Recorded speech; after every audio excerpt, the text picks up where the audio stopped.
नमस्ते सभी को, मैं हूं सृष्टि और आज हम भगवद गीता चैप्टर 3 यानी कि कर्म योग के श्लोक 31 को कवर करने वाले हैं। रोज की तरह पहले मैं संस्कृत में श्लोक को पढ़ूंगी, उसके इंग्लिश ट्रांसलेशन को देखेंगे और मीनिंग को समझेंगे। तो चलिए शुरू करते हैं।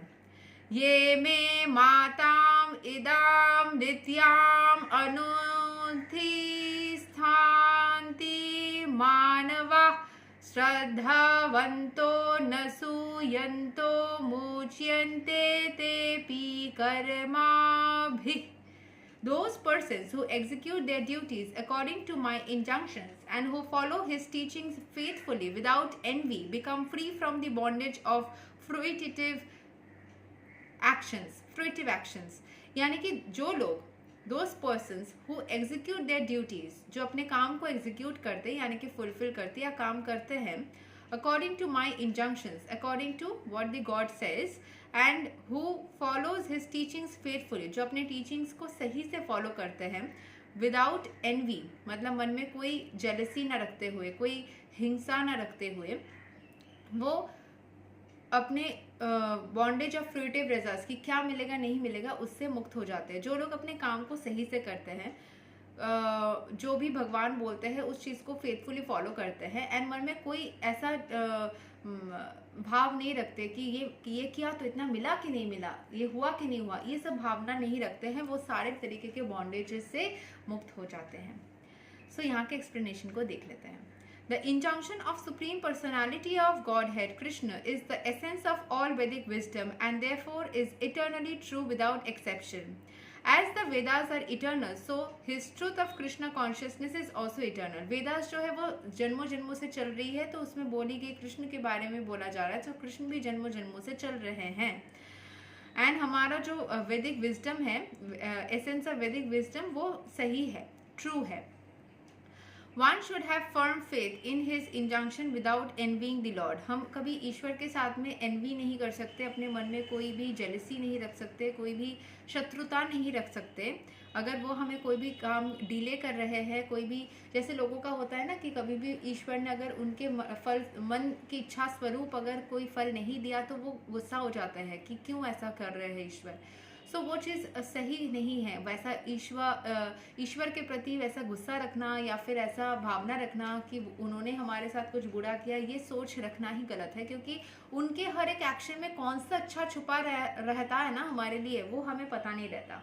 क्योंकि ईश्वर हमारे शत्रु तो नहीं है, वो कभी भी हमारे साथ गलत नहीं करेंगे, बस हमें कभी कभी शायद समझ नहीं पाते हैं उनको। So there are many. Okay, one should have firm faith in his injunction without envying the Lord. There are many philosophers who write comments on the Bhagavad Gita but have no faith in Krishna. They will never be liberated from the bondage of fruitive action. बहुत सारे लोग होते हैं जो भगवद गीता के बारे में अच्छी बातें बोल तो देते हैं, जैसे कि मैं अगर बोल रही हूँ और मैं कृष्ण को विश्वास ही नहीं करती, क्यों कृष्ण बोल के कुछ है ही नहीं, तो फिर मैं उस बॉन्डेज में शायद फंसी रहूँगी। अभी ये इतना आसान तो नहीं होता। देखिए, मैं जिस टाइम पे ये कर्म योग तक भी हम लोग आ गए हैं, मैं जिस टाइम पे भगवद गीता स्टार्ट करी थी, उस टाइम पे मैं जिस तरीके से कृष्ण के बारे में सोचती थी, उससे भी अभी शायद और अच्छे से अभी सोचती हूँ और आगे चल के और अच्छे से सोचूंगी। ये इतना आसान है कि एक चुटकी में अगर आप उस तरीके से उनको फील नहीं करे हैं पहले, भगवद गीता पढ़ने के पहले या फिर इस कॉन्शियसनेस में आने से पहले आपने उस तरीके से एक ईश्वर के रूप को फील नहीं किया है और अचानक से आप बोलने लगे कि आप फील कर रहे हो, ये इतना आसान नहीं है, इसमें वक्त लग सकता है।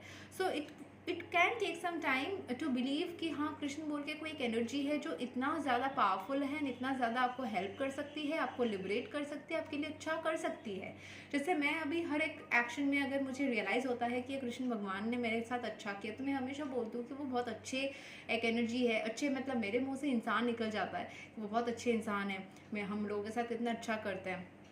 सो वो अभी रियलाइजेशन और ज़्यादा हो रही है, तो और ज़्यादा मैं उस चीज़ को समझ रही हूँ। उस तरीके से हर एक इंसान के अंदर ये चीज़ हो सकता है कि वो विथ टाइम समझे, बट समझना भी ज़रूरी है, ऐसा नहीं कि कभी भी ना समझे। सो विथ टाइम वो समझ जाए इंसान, that is more important. And जब भी वो इस चीज़ को अगर समझ जाते हैं तो मटीरियल जो बॉन्डेजेस है उससे वो लिबरेट आउट हो जाते हैं, सारे प्रॉब्लम्स से मुक्त हो जाते हैं। But an ordinary man with firm faith in the internal injunctions of the Lord, even though unable to execute such orders, becomes liberated from the bondage of the law of karma. कर्म के जो चक्र है जिसमें फंसे जाते हैं लोग, उससे वो लिबरेट आउट हो जाते हैं अगर वो बिलीव रखते हैं, मन में कृष्ण के प्रति भक्ति रखते हैं, चाहे वो रिचुअल्स को ना मान पाए, चाहे वो उस तरीके से उस चीज़ को ना पालन कर पाए, पर मन में अगर विश्वास है ईश्वर के प्रति, उनको मानते हैं, सच्चे दिल से भक्ति करते हैं, उनके प्रति प्रेम और रिस्पेक्ट रखते हैं, तो वो लिबरेट आउट हो जाएंगे।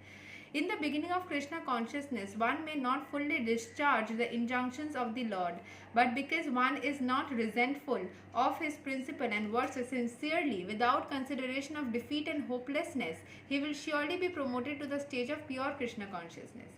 तो जो इंसान कृष्ण कॉन्शियसनेस में धीरे धीरे आता है, वो फुल्ली सारे इंजंक्शंस को, सारे रूल्स को, सारे तरीकों को नहीं समझ पा रहा है, ऐसा हो सकता है, लेकिन क्योंकि वो गुस्सा नहीं दिखा रहा है, वो एंग्री नहीं हो रहा है ईश्वर के प्रति, उनके शायद वो तरीकों को समझ नहीं पा रहा है शुरू में कि वो क्यों भगवान इस चीज़ को करने के लिए, या क्यों उनके लाइफ में ऐसे सिचुएशंस लाए हैं, क्यों उसके लाइफ में जो वो चाहता है वो नहीं हो रहा है, उसको समझ नहीं आ रहा है, लेकिन वो सिचुएशंस को देख के वो भगवान को कोस नहीं रहा है, वो रिजेंटफुल नहीं हो रहा है, और अपने लाइफ में जो ड्यूटीज़ आ रहे हैं, जो रिस्पॉन्सिबिलिटीज़ आ रहे हैं, वो हंसी हंसी वो निभा रहा है, एंड समस्याओं को भी एक्सेप्ट करके समझ रहा है कि ये इसके पीछे भी कुछ ना कुछ रीज़न ज़रूर होगा। तो जो इस सिचुएशन, मतलब हर एक चीज़ में पॉजिटिव आउटलुक रखने वाला इंसान होता है, डिफीटेड होने की या होपलेसनेस उसके अंदर नहीं रहती है, वो अपने कर्म को करते जाता है, वो कृष्ण कॉन्शियसनेस में धीरे धीरे आगे बढ़ते चले जाता है, और उसको समझने में ही आने लग जाता है कि क्यों उसके लाइफ में एक सिचुएशन जो वो चाहता था वो ना होके कुछ और सिचुएशन हुई। सो ये हम सभी अपने लाइफ में एक्सपीरियंस करते हैं कि जो हम चाहते थे वो होने की जगह कुछ और हो गया। सो वो क्यों हुआ, वो हमें समझना ज़रूरी है, एंड अगर हम ईश्वर के प्रति वो भक्ति, वो प्रेम, वो रिस्पेक्ट रखेंगे, वो सम्मान करेंगे, तो हम समय के साथ साथ उस चीज़ को समझ भी जाएंगे, उस चीज़ को हम अपना भी पाएंगे, एंड हम लाइफ में आगे भी बढ़ते चले जाएंगे। यही तक था श्लोक number 31 of Bhagavad Gita chapter 3 Karma yoga. अगले वीडियो में हम श्लोक 32 को कवर करेंगे। तब तक के लिए हरे कृष्ण।